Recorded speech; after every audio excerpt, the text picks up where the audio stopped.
Suryo diperiksa penyidik selama hampir 10 jam dalam kasus dugaan penistaan agama. Kamis malam kemarin. Roy Suryo keluar dari Polda Metro dengan menggunakan penyangga leher. Apalagi ya ini ya. Ya, semalam memang epic banget ya. Proses penantian 10 jam berakhir dengan masalah pada lehernya. Kalau minggu lalu kan si Roy nggak bisa jalan. Nah, kalau semalam beda lagi. Diduga si Roy ini nggak bisa nengok. Ya, ini kayaknya sih agak parah ya dibanding minggu lalu. Kayaknya sih, saya nggak tahu ya. Infonya kalau minggu lalu, kan waktu Roy ditanya petugas, langsung muntah. Nah, kalau minggu ini, apakah si Roy ketika ditanya petugas, langsung lehernya lemes? Enggak kan ya? Misalnya gini, maaf Pak ya. Mohon maaf Pak. Ini sebentar, saya bereskan dulu. Iya. Iya, ini pertanyaan ke-78. Iya. Misalnya gitu ya. Ini pertanyaan ke-78. Iya. Ya, Bapak siap? Ya, baik. Duh. Bapak kenapa nunduk aja? Loh. Bapak kenapa nunduk aja? Medis. Kira-kira begitu ya. Ya, saya nggak tahu ya, kira-kira begitu. Nah, kemudian medis dipanggil, kemudian minta lehernya disanggah. Imajinasi saya ini membayangkan ya kejadiannya seperti itu. Nah, belum ada kabar kenapa si Roy pakai penyangga leher ini, belum ada. Saya belum dapat info nih. Mendadak sakit apa itu kita belum tahu. Atau mendadak nggak bisa nengok, kita juga nggak tahu. Atau mendadak operasi jakun. Yang operasi leher kan Lucinta Luna, kenapa yang pakai penyangga leher Roy Suryo? Ya, lantas publik menjuluki si Roy ini seperti seorang raja akting, drama queen, atau lebih parah lagi bisa ngalahin Reza Rahardian. Ya. Bisa saja begitu ya, namanya pendapat publik kan. Nah, setelah lebih dari 9 jam, 10 jam diperiksa aparat Polda Metro, si Roy ini telah jadi tersangka itu dinyatakan oleh penyidik belum perlu ditahan. Ya ini bisa jadi, karena mungkin si Roy ini kan nggak pernah mangkir ya. Dan memang dikenal rajin ke Polda. Ya, jadi meski sebagian publik kecewa, tapi memang masih ada alasan yang wajar menurut saya. Kenapa Roy belum ditahan? Yaitu Roy ini kooperatif dan sakit-sakitan. Iya kan? Ya, netizen seperti nunggu episode baru sinetron Bersambung. Kemarin sampai malam itu banyak yang nunggu kejutan apa yang bakal hadir pada kasus Roy ini. Nunggu semuanya. Nah, wartawan juga kayaknya sih udah nunggu juga di depan unit cyber Polda Metro itu. Berderet pada duduk. Ya kan? Laporan langsung TV juga sudah beberapa kali. Tapi belum ada update tuh kemarin sore itu. Dari sore, dari siang kan, dari sekitar jam 1, jam 2 kan. Terus sampai sore belum ada update. Lalu ada satu tamu yang menjenguk Roy. Dia adalah Lius Sangkurisma.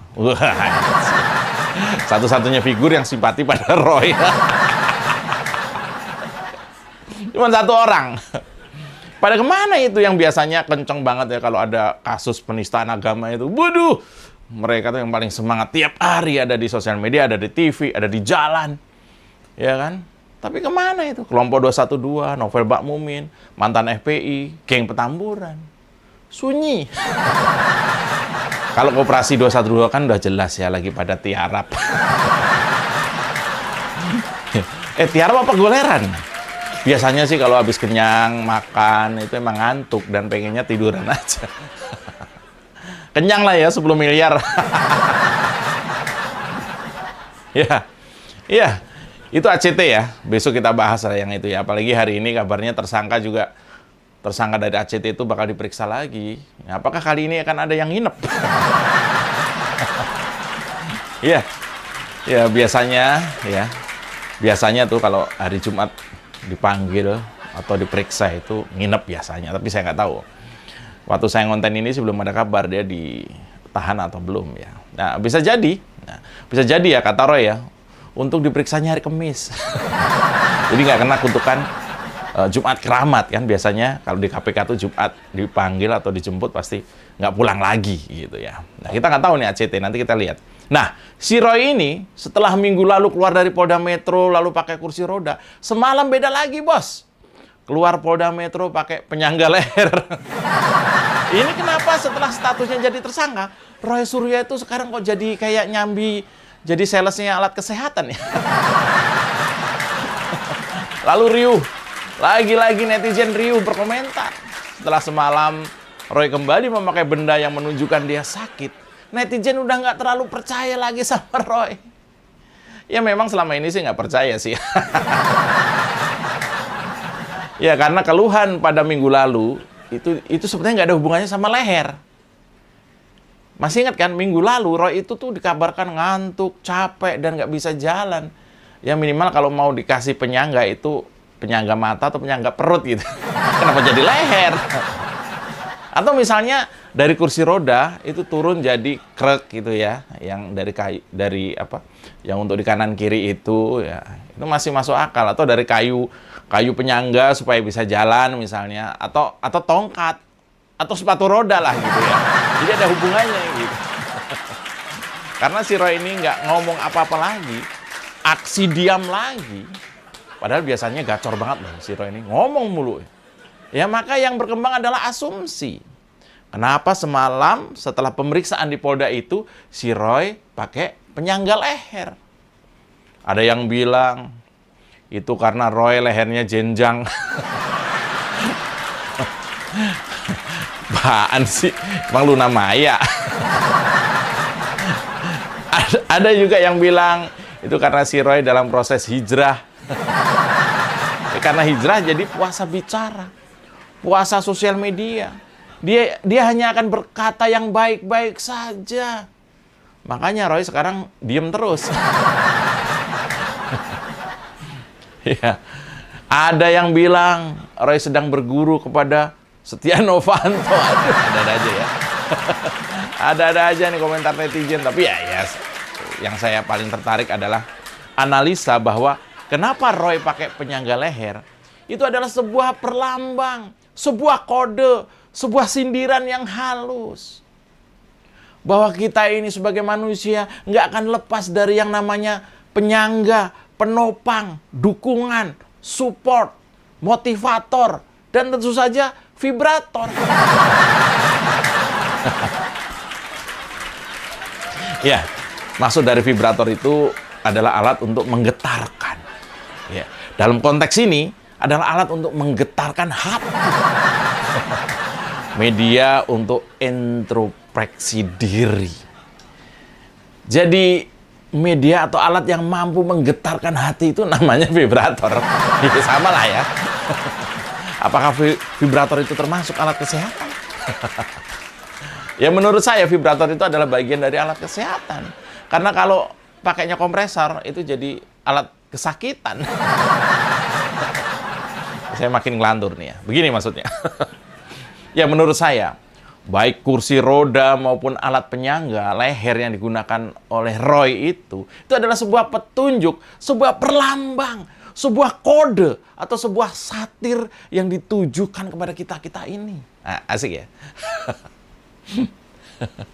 Kursi roda yang dikenakan Roy adalah sebuah nasihat bijak dari Roy untuk kita. Kursi adalah lambang kedudukan, lambang jabatan. Jadi ketika Roy menggunakan kursi roda sebenarnya adalah pesan yang mau disampaikan adalah jangan main-main dengan kursi kekuasaan. Wah.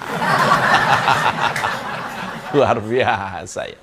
Aduh, kalau lagi sakit bijak ya. Nah, kursi roda yang dipakai Roy minggu lalu diduga memiliki makna jangan main-main dengan kursi kekuasaan. Jangan sampai meninggalkan yang namanya warisan tidak berguna alias mangkrak. Berarti diduga Roy sedang mengirimkan pesan kepada SBY. Ini komunikasi kelas tinggi. Kali ini kepakaran Roy dalam bidang telenyinyir, saya akui, ini keren, ini brilian, ini slebeo. Lalu makna penyangga leher diduga memiliki pesan, jagalah segala apa yang kau telan. jangan sampai menelan hak fakir dan anak yatim. Wah. Apakah Roy sedang mengirim pesan kepada ikhwan dan akhwat Koperasi 212? Atau lebih luas, Roy mau mengirimkan pesan kepada 4 orang petinggi ACT yang juga mau ditahan? Ini satu kubu main sindir-sindiran ya, kayak PDI sama Nasdem, Mas. Ya, kemudian memang banyak yang tanya soal kenapa Roy belum juga ditahan, padahal sudah tersangka. Ya, keputusan menahan atau tidak itu memang sepenuhnya menjadi tugas dari penyidik. Karena memang situasinya yang paling paham itu memang penyidik. Mungkin tidak ada kekhawatiran tersangka bakal tidak kooperatif misalnya. Tidak khawatir tersangka merusak atau menghilangkan barang bukti. Tidak khawatir juga bakal kabur misalnya. Maka petugas tidak menahan si Roy ini. Nah, sebenarnya nggak ditahan juga nggak terlalu masalah karena sudah tersangka ya. Sorry. Karena sudah tersangka. Malah nggak bebas juga sih sebenarnya kalau jadi tersangka tapi di luar itu. Karena meski tidak ditahan, bayangkan kalau misalnya si Roy ini misalnya main ke mall gitu ya. Pandangan orang-orang kan juga berbeda. Wah, siap. Oh, itu yang tersangka. Wah, itu beda ya. Padahal orang cuma pengen lihat gitu. Padahal orang itu juga nggak pengen tahu juga, nggak ngajak selfie juga gitu. Ngapain selfie sama tersangka juga? Ya karena tersangka yang ditahan itu juga akan mengurangi durasi masa hukuman kalau misalnya terbukti bersalah ya. Dan telah divonis oleh hakim gitu. Maka ada istilah hukuman sekian tahun dipotong masa tahanan gitu. Tapi kalau misalnya kayak Roy ini nggak ditahan, maka bisa saja kalau memang kemudian peradilan membuktikan bersalah dan harus dipenjara, maka narapidana harus menjalani penuh sesuai dengan putusan vonisnya. Gitu. Jadi nggak ditahan bukan berarti tersangka itu seneng, nggak juga mungkin ya. Karena kalau dinyatakan bersalah, hukumannya nggak dipotong masa tahanan alias utuh. Dan kalau kita lihat dari kasusnya Roy ini, setelah dinyatakan jadi tersangka, Roy emang nggak kelihatan bahagia. Biasanya kan kalau ketawa tuh ngakak-ngakak gitu. Kita coba googling namanya Roy itu, pasti dia lagi ketawa. Seminggu terakhir ini kita nggak melihat tawa canda bahagia dari si Roy. Ini artinya ditetapkan jadi tersangka saja, itu sudah seolah seperti hukuman. Makan nggak pules, tidur nggak kenyang, leher susah nengok. Nah, ini dugaan saya kenapa Roy pakai alat penyangga. Ya kemarin itu, yang warna biru itu kemungkinan dia tuh susah nengok. Kemungkinan ya. Bisa jadi semalam sebelumnya Roy itu salah bantal. Nih ya, kalau bangun tidur lalu leher itu susah nengok, itu biasanya disebut salah bantal. Ya kan? Tapi cumanya masalahnya Roy ini nggak mau nyalain bantal. Nggak mau, karena bagi Roy yang salah itu hanya Presiden Jokowi. Ya, mari kita hormati proses hukum tanpa perlu membandingkan dengan kasus yang lain karena bisa jadi situasinya itu berbeda ya. Ketika saya ngonten ini, 4 orang pengurus ACT juga sedang diperiksa aparat kepolisian. Mereka juga sudah tersangka dan kasusnya juga nggak main-main loh. Dan mereka juga belum ditahan. Saya khawatir ya, kalau tersangka kasus ACT ini juga ikutan strateginya Roy, yang tadinya sumringah, tiba-tiba jadi seolah sakit-sakitan. Kan aneh kalau mereka berempat keluar dari ruang pemeriksaan, 4-empatnya pakai kursi roda. Atau 4-empatnya pakai penyangga leher. Ya bisa jadi apa yang dilakukan Roy sekedar acting atau bermain peran seolah sakit. Bisa jadi, ini namanya dugaan. Dan itu tentu kita nggak peduli sebenarnya ya. Bisa saja itu kalau terbukti cuma pura-pura, malah bisa nambah masalah buat Roy. Ya, minggu pertama pakai kursi roda. Minggu kedua pakai penyangga leher. Apakah minggu ketiga akan pasang infus? Oh, tolong. Atau apakah minggu keempat pasang kawat gigi? Atau minggu kelimanya barangkali berniat sulam alis? Ini apaan sih? Terima kasih. Saya Mas Jofrey. Aman kan?